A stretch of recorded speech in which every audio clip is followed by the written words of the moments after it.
guztiok laudatu nauzue. Bai, elorri bat aragatik kentzen... 3 hilabete baino ez dira pasatu, irudi hauek grabatzeko aukera izan genuenetik. Bilbo Zaharra Euskaltegiak martxan jarritako klasikoen irakurketa etenik gabea egitasmoari esker, entzun eta ikusi genuen horrenbeste jende Jon Miranderen Haur besoetakoa liburua eskuartean. Denbora gutxi pasa bada ere, Bilbo Zaharra Forumak lanean jarraitu du eta 2010-2011 ikasturterako prestatu duten egitarau zabala martxan dagoia da. Gutxi gorabehera urtea antolatuta daukagu modu fijoan, lehenengo trimestrean edo lehenengo hiruhilekoan egiten dugu hitza eta musika, bigarren hiruhilekoan egiten dugu herri literatura, eta hirugarren hiruhilekoan egiten dugu klasikoaren irakurketa. Hitza eta musika du izena hurrengo hilabetetan gauzatuko den egitasmoak.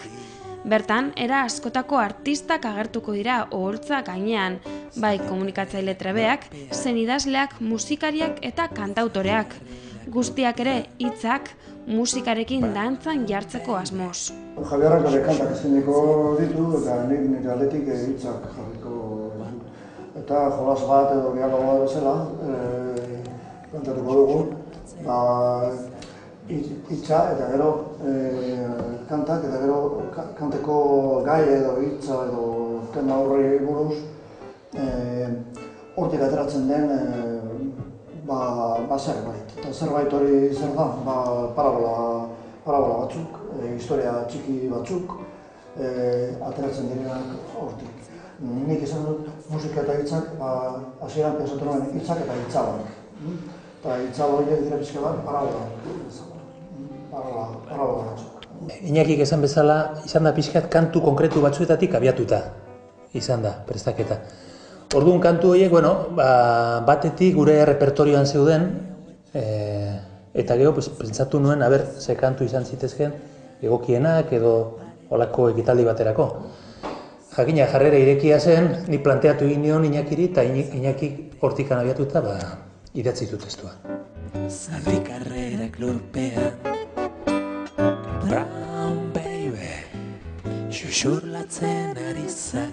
Hizlaria eta musika elkartu, eta harreman horretatik sortzen den giro bereziaz gozatzeko aukera eskaini. Horixe da jardunaldi hauen helburua, horretarako era guztietako bikoteak topatuko ditugu. Batzuk bikote artistikoak izandakoak, besteak berriz konplizidade bila. Bikoteen kontu hori oso desberdina da batetik bestera. Hau da, bikote batzuk badaude bikote artistikoak Euskal Herrian, eta bikote horiek badira bikote ona etorri baino lehen eta jarraituko dute bikote izaten hemendik pasatu eta gero ere. Baina beste bikote batzuk, eta gure kasuan gehienak dira, guk geuk sortzen ditugu. Orduan, guk bikote edo hirukote. Kasu horietan, gu alde batetik ikusten dugu bi lagun elkarrekin lotura bat daukatela edo eduki dezaketela, eta orduan guk proposatu egiten diogu, bai batari eta bai besteari elkarrekin lan egitea. Lotura bat ikusten dugula. Lotura aspalditik dator, 20 urte izango dira, mekanizien taldea. Orduan hasi ginen pixkat elkarlanean eta hitz batzuk musikatzen eta hola hasi ginen.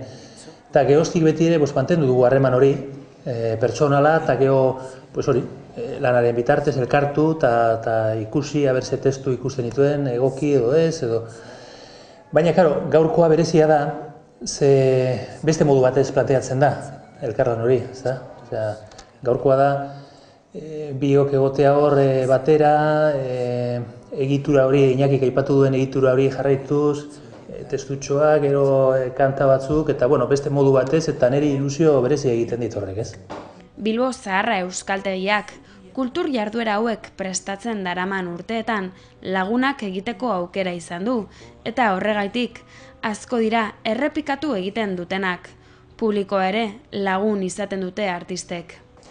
Ni egon naizenetan jendea abitu da.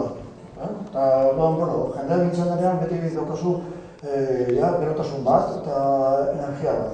Lanaren parte bat egina dago. Jendeak biltzen espada, orduan geratzen da volumen huts bat, eta volumen huts horrek jana egiten zaitu, ezta?